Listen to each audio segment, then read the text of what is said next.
The Arctic winds howled across the Svalbard research station as Dr. Marcus Rivera adjusted his thermal imaging equipment.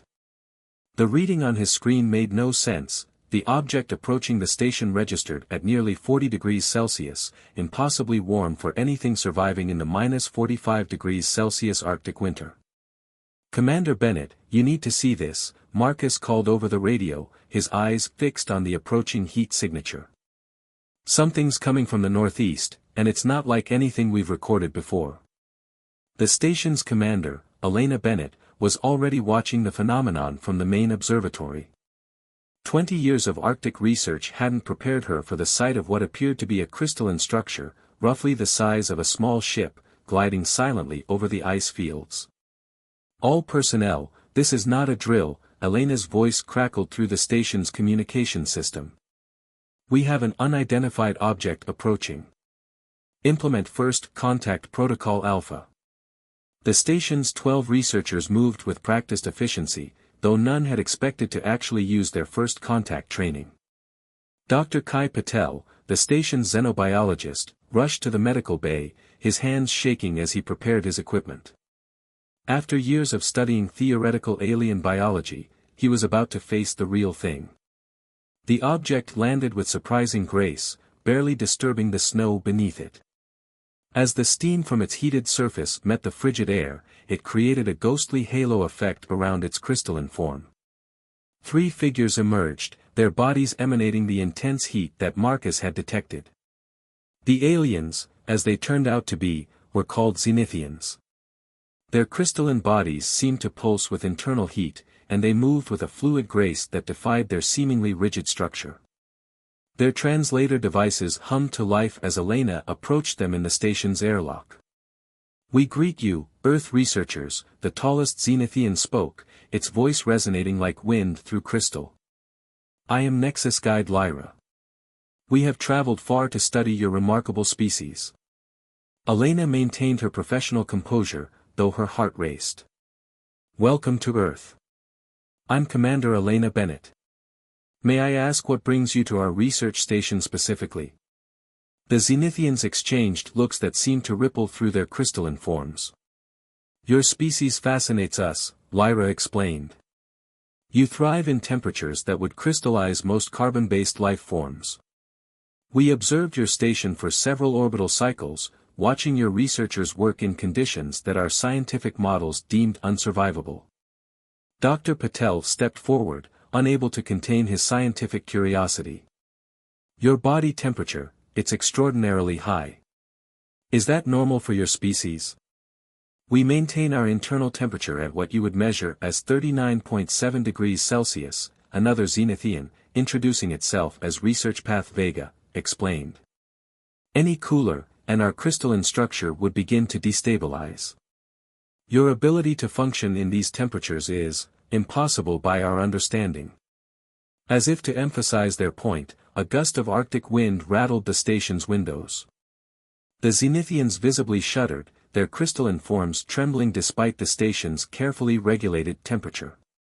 "Perhaps we could continue this discussion in our thermal research lab," Elena suggested, noting their discomfort.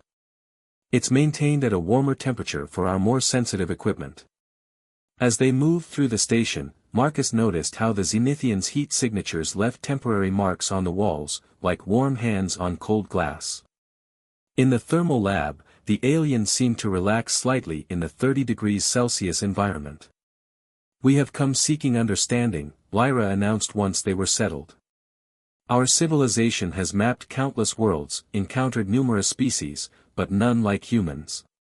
You build permanent structures in temperatures that should freeze your cellular structures. You venture out into conditions that would kill most carbon-based life forms. How is this possible?" Elena smiled, recognizing the familiar look of scientific curiosity, despite it being expressed on such alien features. "We've had to adapt to survive in extreme conditions," she explained. "Our bodies have remarkable mechanisms for handling cold temperatures. Dr. Patel here has done extensive research on human cold adaptation. What the humans didn't realize was that their casual relationship with the cold was about to be put to the ultimate test." As they began sharing their research with the fascinated Zenithians, none of them noticed the approaching storm system on the weather monitors, a storm that would challenge everything the aliens thought they knew about human resilience. The first warning came from Marcus's thermal imaging array. The screen showed a massive cold front approaching from the north, temperatures dropping far below even Arctic norms. He double-checked the readings, hoping his equipment was malfunctioning. "Commander Bennett," he called over the intercom, his voice tense. "We have a serious weather system incoming. Temperature differential is off the charts." Elena excused herself from the Zenithians and hurried to the monitoring station. One look at the readouts made her blood run cold. The approaching storm would bring temperatures down to -70 degrees Celsius, with wind speeds exceeding 200 kilometers per hour. "How long?" she asked, already reaching for the emergency protocols manual. 3 hours until it hits. But that's not the worst part. Marcus pointed to another reading. The pressure system is massive. We could be looking at 2 weeks of sustained storm conditions. In the thermal lab, Dr. Patel was deep in conversation with Research Path Vega about human cellular structure when the emergency lights began pulsing. The Zenithian's crystalline form flickered with anxiety at the sudden change. "All personnel, emergency protocol Delta," Elena's voice came through clear and firm.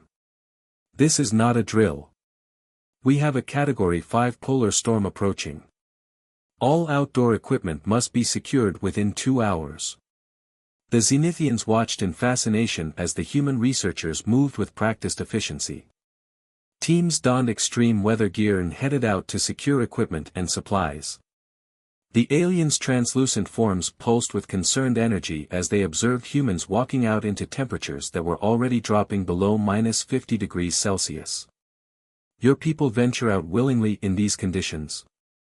Lyra asked Elena, their crystalline form vibrating with what seemed like concern. "Our ship sensors indicate the temperature is approaching the point where molecular movement should cease in carbon-based life forms."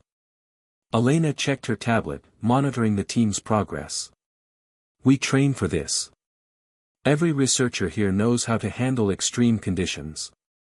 It's part of the job." Outside, Dr. Marcus Rivera led the team securing the thermal imaging arrays. The wind was picking up, driving ice crystals like tiny bullets against their protective gear. His team moved methodically, their movements slowed by the necessary precautions but never stopping. "Array 3 secured," he reported through his radio, his breath freezing instantly in the air. "Moving to final position." The Zenithians monitored the humans' life signs through their advanced scanning technology, their crystalline forms flickering with increasing agitation. "Commander," Lyra approached Elena again, "our data suggests your people's core temperatures are dropping to dangerous levels. Yet they continue to function. How is this possible?" Before Elena could respond, an urgent call came through the radio. "Commander. We have a problem at the thermal exchange unit," Marcus's voice crackled through static. "The backup power coupling is failing. Without it, we'll lose heat in the east wing when the storm hits." Elena quickly assessed the situation. The east wing housed their most sensitive research equipment, and their alien guests. She knew the Zenithians' crystalline forms required constant heat to maintain stability. "How long to fix it?" 20 minutes, minimum, Marcus replied. "But the temperature's dropping fast. We're already at -60 degrees Celsius with the wind chill." The Zenithians' forms pulsed with rapid colors, their equivalent of alarmed discussion.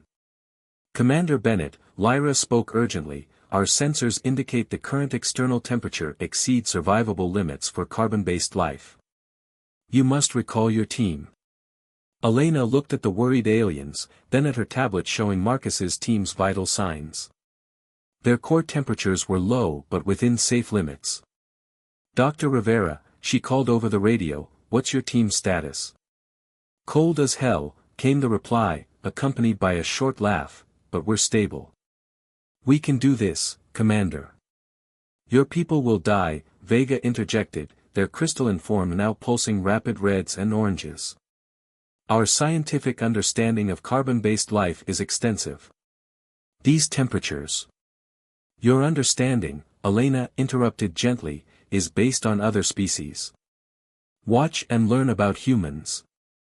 The next 20 minutes became a lesson in human endurance. Through the station's cameras and their own scanning technology, the Zenithians watched as Marcus's team worked to repair the power coupling. Their movements were slow but deliberate, their bodies fighting against temperatures that should have rendered them unconscious. When the team finally returned, frost coating their gear like thick fur, the Zenithians' crystalline forms had shifted to a deep blue, their expression of profound contemplation. As the humans removed their protective gear, their vital signs began returning to normal, defying everything the aliens thought they knew about biology. Impossible, Vega whispered, their crystalline form shifting through patterns of confusion. They should have suffered severe cellular damage. Yet their bodies are already recovering. But there was no time to marvel at human resilience. The storm was approaching faster than predicted, and with it came a challenge that would push both species to their limits. As the first powerful gusts hit the station, making the reinforced walls creak, Elena knew the real test was just beginning. The station's sensors registered the temperature dropping further, and the Zenithians' anxiety was visible in their rapidly shifting crystalline patterns. What they didn't yet understand was that humans had not just adapted to survive in the cold, they had learned to thrive in it. And over the next few hours, they would witness firsthand just how far human endurance could stretch. The storm hit with a fury that exceeded even the worst predictions. Inside the station's main control room, Elena watched as the external sensors registered temperatures plummeting to -75 degrees Celsius. The wind howled against the reinforced walls, carrying ice particles that struck like microscopic bullets. Dr. Patel rushed in, his usual calm demeanor shaken. "Commander, we have a serious problem. The thermal exchange unit Marcus repaired, it's failing again. But this time, it's worse." The Zenithians' crystalline forms pulsed with rapid, alarmed patterns as they monitored their own readings. "The cold is penetrating the station's thermal barriers," Lyra observed, their voice carrying an undertone of fear. "At current rates of temperature decrease, this structure will become uninhabitable within 3 hours." Elena pulled up the station's schematics on the main display. The failing thermal exchange unit wasn't just threatening the East Wing anymore, it was compromising the entire station's heating system. Without it, they would lose heat throughout the facility. "We need to reach the secondary control station," she announced, studying the schematics. "It's the only way to reroute power to maintain critical heat levels." Marcus stepped forward, already checking his cold weather gear. "There's a problem with that plan, Commander. The secondary control station is in Building B, 50 meters across the exposed courtyard." The Zenithians' forms flickered with intense agitation. "You cannot be considering sending humans out in these conditions," Vega protested. "Our sensors indicate the wind chill factor has pushed the effective temperature to -89 degrees Celsius. Movement in such conditions is impossible." "Not impossible," Dr. Patel corrected, already helping Marcus check his gear. "Just extremely challenging. Our bodies can handle short exposures to temperatures far below what most would consider survivable." Elena made her decision. "Marcus, you and I will make the crossing. Dr. Patel, monitor our vitals from here. If we succeed, we can reroute enough power to keep the station warm until the storm passes." The Zenithians watched in disbelief as Elena and Marcus prepared for their venture outside. Their protective gear was impressive, multiple layers of specialized materials designed to trap heat and block wind, but to the aliens, it seemed impossibly inadequate for the conditions. "Commander Bennett," Lyra spoke urgently, their crystalline form pulsing with concern, "our species has explored thousands of worlds. We have never encountered carbon-based life forms that could survive even brief exposure to such temperatures. The risk is calculated," Elena interrupted, securing her face mask. "Like everything else we do here." She turned to Marcus. "Ready?" He nodded, checking their safety line one final time. "Ready, Commander. Let's do this before I remember how crazy this is." The airlock cycle was brutal. Even through their protective gear, they could feel the temperature dropping like a physical weight. As the outer door opened, the wind hit them with enough force to make them stagger. Inside the control room, Dr. Patel monitored their vital signs while the Zenithians watched through their own sophisticated scanning technology. "Core temperature dropping," Kai reported, his voice tight with concern. "But still within sustainable ranges." The Zenithian scans told a different story. "Their cellular activity is decreasing rapidly," Vega observed, their crystalline form flickering with patterns of deep concern. "By our understanding, this should be causing catastrophic systemic failure." "Watch," Kai said simply, his eyes fixed on the vital sign monitors. Outside, Elena and Marcus fought their way across the courtyard. The wind was so strong they had to lean into it at a sharp angle just to stay upright. Their safety line, a necessity in these conditions, stretched taut behind them. Every breath was a struggle, the air so cold it felt like inhaling shards of glass. 20 meters out, Marcus stumbled. Elena grabbed him, her movements slowed by the extreme cold and their bulky gear. Through their headset radio, she could hear his breathing, labored but steady. "I'm okay," he managed, regaining his feet. "Just forgot how to walk for a second there." They pressed on, step by excruciating step.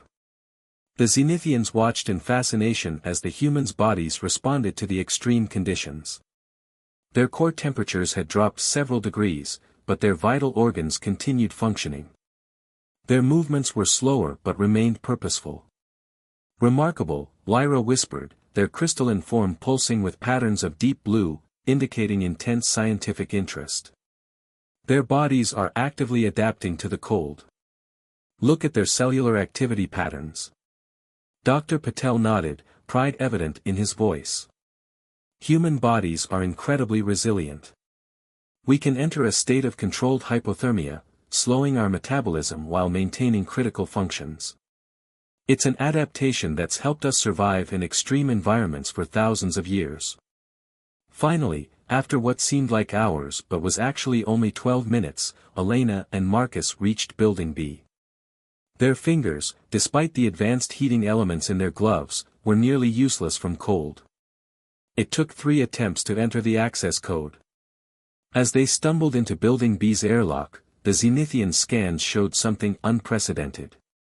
The humans' bodies were already beginning to warm themselves, their cellular activity increasing even before external heat was applied. "Their recovery rate is extraordinary," Vega noted, their form pulsing with excitement. "They're not just surviving these conditions, they're adapting to them in real time." But the mission wasn't over. As Elena and Marcus worked to reroute power from the secondary control station, the storm continued to intensify. The station's main building groaned under the assault of wind and cold, and the temperature inside was dropping steadily. What none of them realized was that the worst was yet to come. The storm was about to unleash its full fury, and with it would come a test that would push human endurance beyond anything the Zenithians thought possible. The rerouted power from Building B had bought them time, but nature wasn't finished testing their limits. As Elena and Marcus made their way back through the howling storm, the station's sensors recorded an unprecedented temperature drop. The reading seemed impossible, -93 degrees Celsius. "Commander." Dr. Patel's voice crackled through their headsets. "The station's main power grid is failing. The cold has damaged the primary generators." Inside the control room, the Zenithians' crystalline forms had taken on a deep purple hue, their expression of extreme distress. Their own bodies, despite the station's remaining heat, were showing signs of stress. The cold was beginning to affect their crystalline structure. "We cannot survive these conditions much longer," Lyra announced, their usually melodic voice brittle with concern. "Our ship's emergency systems are also compromised by the extreme cold. We must find a solution quickly." Elena and Marcus finally reached the main building, their return journey taking twice as long against the strengthening wind. As they entered through the airlock, their protective gear was covered in a thick layer of ice that cracked and fell away in sheets. "Status report," Elena demanded, her voice hoarse from breathing the super-chilled air. Dr. Patel's face was grim. "Main power is down to 15%. Emergency systems are overtaxed. We have maybe an hour before we lose heat completely." He paused, looking at their alien guests. "The Zenithians, their body temperature is becoming critically unstable." The aliens' crystalline forms were indeed showing signs of stress, fine cracks appearing and disappearing across their surfaces as they struggled to maintain their internal heat. Their natural body temperature of 39.7 degrees Celsius was proving impossible to maintain as the station's ambient temperature continued to drop. "There might be a way," Marcus said, his face still red from the extreme cold exposure. "The thermal imaging lab has independent power and heating systems. It's smaller, but it could keep us all alive until the storm passes." "The lab's capacity is limited," Elena noted, already calculating.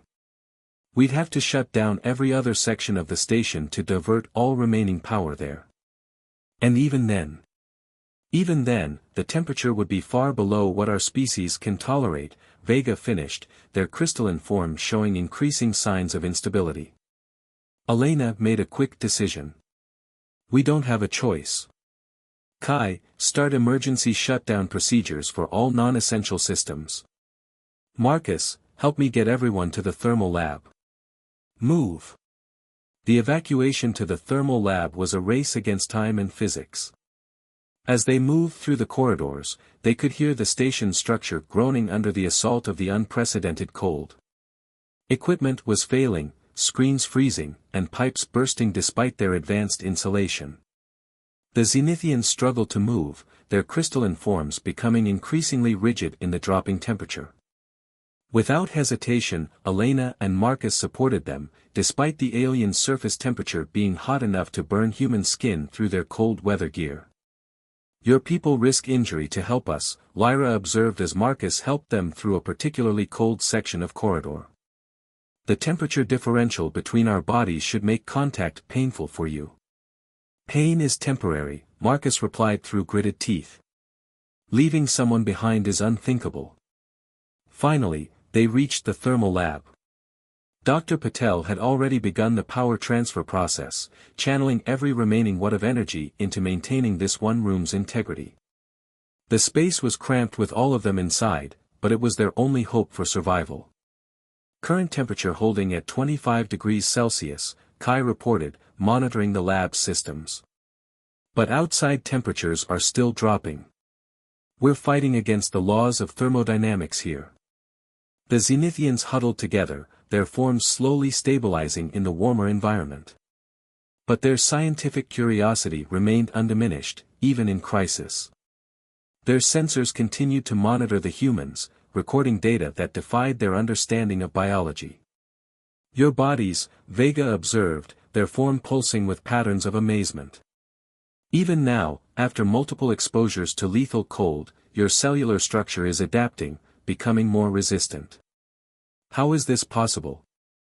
"Humans are remarkably adaptable," Dr. Patel explained, checking the room's insulation seals. "Our bodies can condition themselves to extreme environments through repeated exposure. It's not just about surviving, we learn to function in conditions that would kill most species." But their sanctuary was about to be tested beyond its limits. A massive gust of wind struck the station, and suddenly the lab's temperature began to drop precipitously. A seal had failed. "Temperature dropping," Kai shouted. "We're losing heat too fast." The Zenithians' forms began to show signs of destabilization again, their crystalline structures becoming rigid and brittle. Without immediate action, they would begin to fracture. Elena looked at her team, then at their alien guests. What she was about to propose defied conventional wisdom, but conventional wisdom hadn't prepared them for a situation like this. They needed a solution that was uniquely human, one that embraced the impossible. Elena's solution was as desperate as it was brilliant. Our bodies, she said, looking at her team, we can use them as heat generators.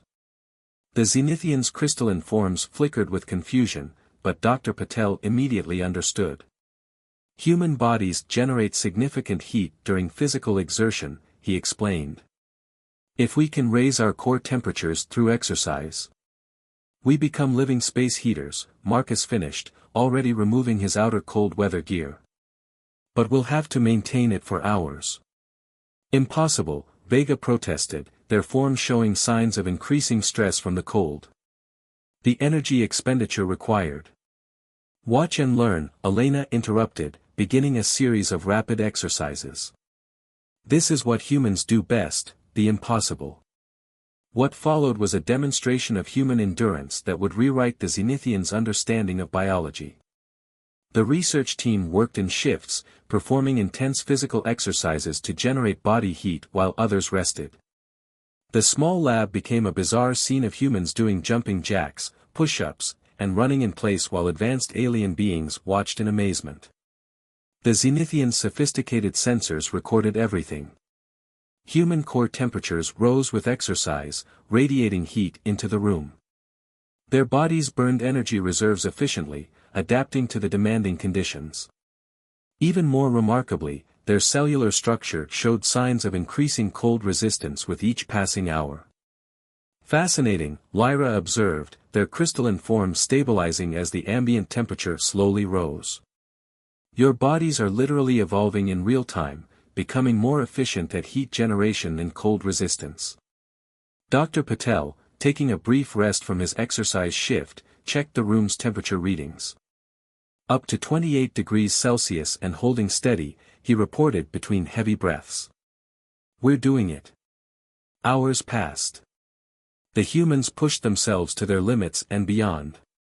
When someone showed signs of exhaustion, another would immediately take their place. They worked with a coordination that spoke of their years training together, but also something more, a uniquely human drive to overcome the impossible. Your species continues to surprise us, Vega said, their form now pulsing with stable, warm colors.